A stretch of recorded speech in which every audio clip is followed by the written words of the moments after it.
नमस्कार बच्चों, आप सभी का स्वागत है आपके अपने यूट्यूब चैनल होम साइंस में, जिसमें आज आप सब देखने वाले हैं MA final year home science की क्लास और होम मैनेजमेंट की क्लास होने वाली है। ठीक, तो इससे पहले भी मैंने 2 क्लास अपलोड की हुई है।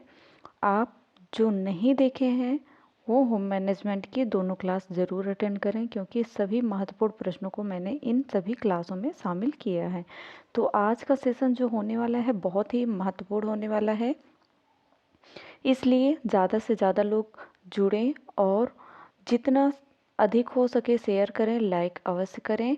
और जो पहली बार जुड़े हैं उनसे रिक्वेस्ट है वो चैनल को ज़रूर से ज़रूर सब्सक्राइब भी कर लें। ठीक, तो आगे बढ़ते हैं, देखते हैं आज का प्रश्न क्या है। आज का बच्चों बहुत ही इम्पोर्टेंट प्रश्न मैंने शामिल किया है आपके होम मैनेजमेंट टॉपिक में।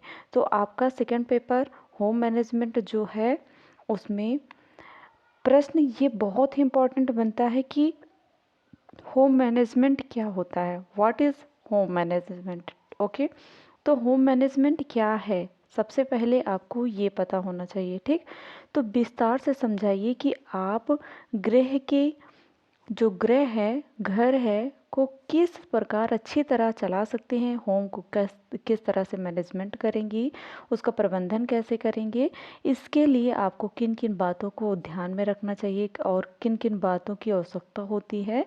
ठीक, ये आपका प्रश्न है। और गृह व्यवस्था की परिवार में आवश्यकता और महत्व भी लिखिए। ठीक, ये भी आप इसी में समझेंगे, क्या आवश्यकता होती है, इम्पोर्टेंस क्या है, महत्व क्या है कि हम अपने घर को व्यवस्थित ढंग से रखें, तो इससे हमें क्या महत्व होता है।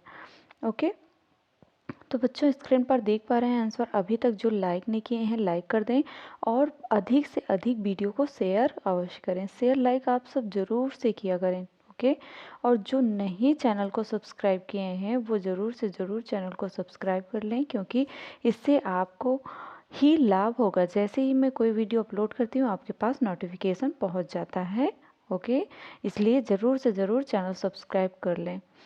तो आगे बढ़ते देखते हैं गृह व्यवस्था का महत्व और आवश्यकता। सबसे पहले महत्व, इसकी इम्पोर्टेंस क्या है, इसकी आवश्यकता क्या है। ठीक, गृह व्यवस्था का महत्व व्यक्तिगत पारिवारिक लक्ष्यों की प्राप्ति में उपलब्ध साधनों के उचित समायोजन में है। ठीक, उचित समायोजन जो गृह व्यवस्था का प्रमुख लक्ष्य होता है, पारिवारिक लक्ष्य होता है, उसमें उचित समायोजन को स्थापित करना होता है। ठीक, परिवार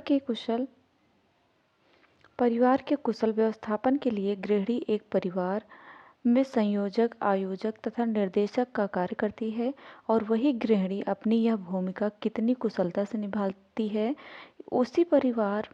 उसी पर परिवार की सफलता, असफलता तथा रहन सहन का स्तर निर्भर करता है। आप सभी को पता होगा, आप सब सुनते भी आ रहे हैं, एक गृहिणी चाहे तो घर को स्वर्ग बना सकती है और एक गृहिणी चाहे तो घर को नर्क बना सकती है ना। तो वही कहा जा रहा है, एक गृहिणी के ऊपर ही उस घर की भूमिका निर्धारित रहती है। यह आवश्यक नहीं है कि परिवार के विभिन्न कार्यों को गृहिणी स्वयं अपने हाथों से करे। परिवार के कार्य गृहिणी स्वयं परिवार के सदस्यों के सहयोग से या फिर नौकर रखकर पूरा करती हैं। ठीक, उनको मैनेजमेंट कैसे करना है ये सब वो सबके साथ मिलकर भी करती हैं। ठीक, गृहिणी परिवार के सदस्यों का सहयोग लेक या नौकर से काम करवाएं, उसे उन्हें निर्देशन देने की आवश्यकता होती है, और अंत में परिणाम की पूरी जिम्मेदारी गृहिणी पर आती है। और इसी प्रकार परिवार रूपी चक्र को संचालित करने में गृहिणी केंद्र का कार्य करती है। जो एक मेन टॉपिक होता, मेन बिंदु होती है, केंद्र होती है, वो गृहिणी होती है घर को, होम मैनेजमेंट को सुव्यवस्थित ढंग से रखने के लिए, होम को मैनेजमेंट करने के लिए। ठीक, परिवार में अनेक प्रकार के कार्य होते हैं, जैसे भोजन बनाना हुआ, घर की सफाई आप सबको पता है, बच्चों की सफाई, बच्चों की पढ़ाई, कपड़ों की धुलाई, मनोरंजन का प्रबंधन, परिवार में की आवश्यक वस्तुओं की खरीदारी, आय व्यय का लेखा रखना।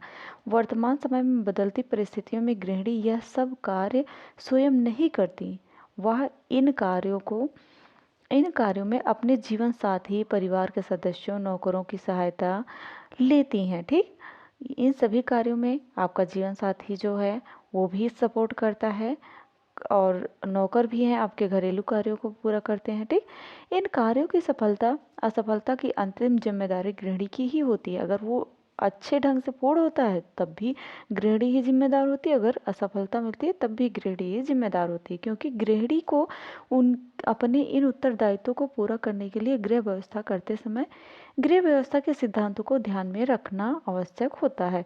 यह व्यवस्था के निम्नलिखित सिद्धांत होते हैं, इन सिद्धांतों को जान लेते हैं।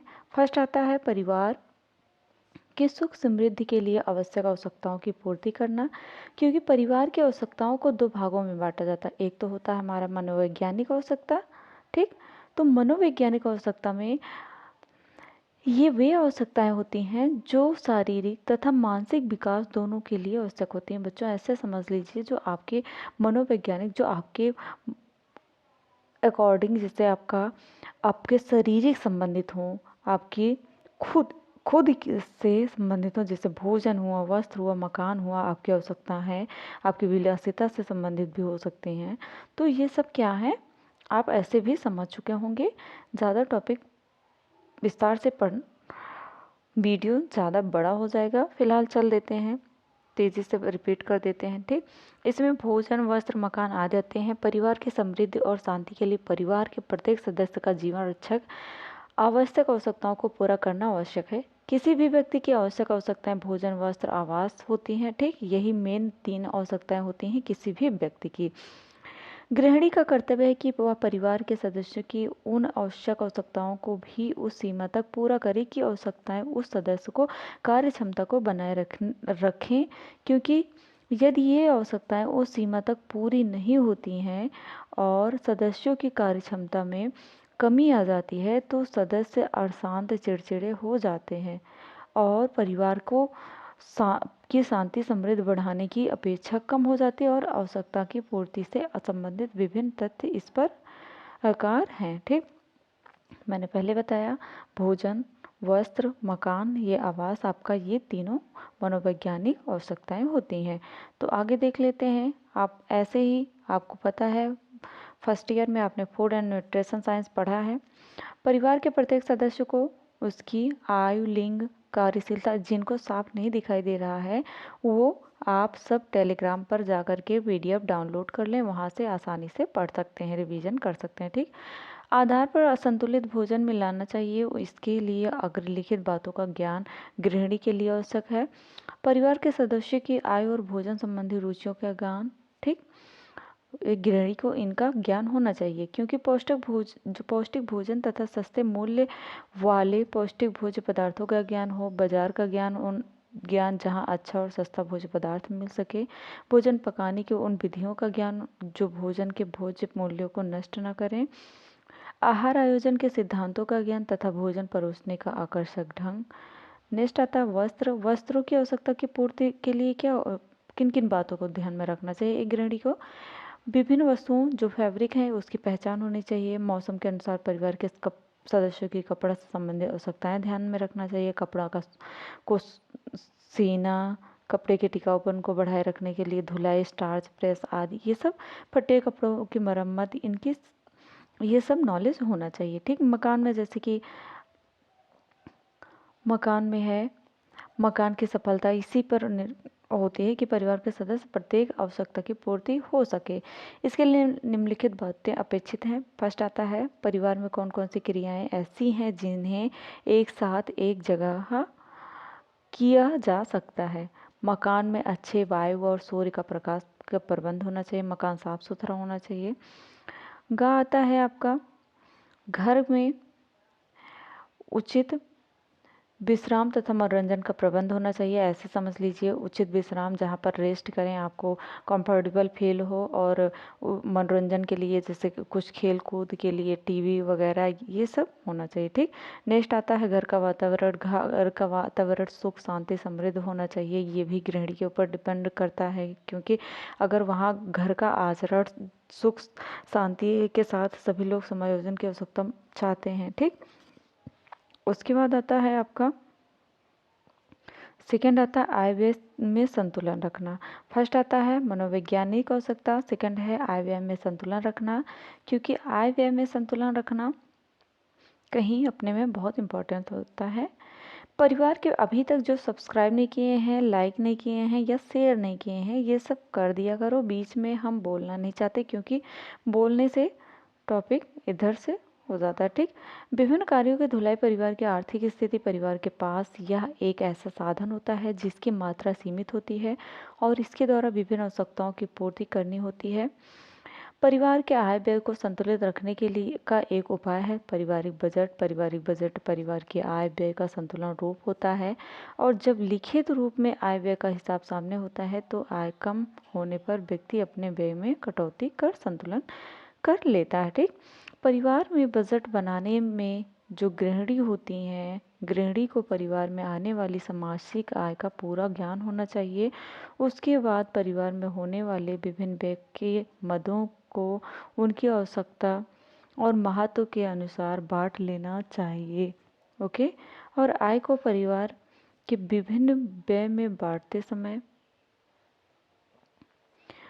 परिवार में अचानक आने वाले खर्च और भविष्य में कुछ बचत का भी प्रबंधन होना चाहिए। ठीक। परिवार में अचानक से कई ऐसी आवश्यकताएं पड़ जाती हैं, भविष्य के लिए, फ्यूचर के लिए, बच्चों के भविष्य के लिए रखना चाहिए। ठीक। आय व्यय को संतुलित करने का दूसरा तरीका है कि परिवार के आने वाले सामान की खरीदारी। अच्छा ग्राहक बनकर परिवार की आवश्यकताओं के अनुरूप सामान खरीदना एक बहुत बड़ा गुण है, जिसके अभाव में व्यय आय के से अधिक हो जाता है। नेक्स्ट आता है गृह कार्यों में कुशलता। जी हाँ, गृह कार्यों में कुशलता होना चाहिए। एक गृहिणी के अंदर ये बहुत ही इम्पोर्टेंट होता है कि वो गृह कार्यों में एक कुशल गृहिणी हो। ठीक। अर्थात गृह विज्ञान में मूल सिद्धांत का प्रयोग हो तथा घर के कार्य इस प्रकार हो कि समय, शक्ति और धन की बचत हो, तभी गृहिणी के कार्यों की कुशलता होती है। परिवार के विभिन्न कार्य कुशलता पूर्वक संपन्न किए जाएं, इसके लिए निम्नलिखित बातों का ध्यान होना आवश्यक है, जैसे योजना बनाना और ज्ञान रखना, परिवार का सहयोग। जिनको पीडीएफ चाहिए, मैंने लिंक डिस्क्रिप्शन बॉक्स में दे रखा है पीडीएफ का, वहाँ से पीडीएफ टेलीग्राम चैनल पर जाके जुड़ सकते हैं, वहाँ टेलीग्राम चैनल से पीडीएफ अपलोड कर लें। मैंने टेलीग्राम चैनल का लिंक डिस्क्रिप्शन में दे रखा है बच्चों। ठीक। परिवार का सहयोग होना चाहिए, कार्य को करने के लिए उपयुक्त साधन होना चाहिए। आई होप आपने बहुत अच्छे से समझा होगा होम मैनेजमेंट को, और जिनको नहीं समझ में आया वो कमेंट अवश्य करें, क्योंकि आप सबके इस टॉपिक पर कई वीडियो बन चुके हैं। ठीक। क्योंकि सेशन फिर से स्टार्ट हुआ है, आप सबका पेपर मई के लास्ट वीक में हो सकता है। ठीक। तो इसलिए जो पहली बार जुड़े हैं चैनल को सब्सक्राइब करें, वीडियो को लाइक करें। तो मिलते हैं नेक्स्ट वीडियो में नेक्स्ट टॉपिक के साथ। तब तक के लिए जय माता।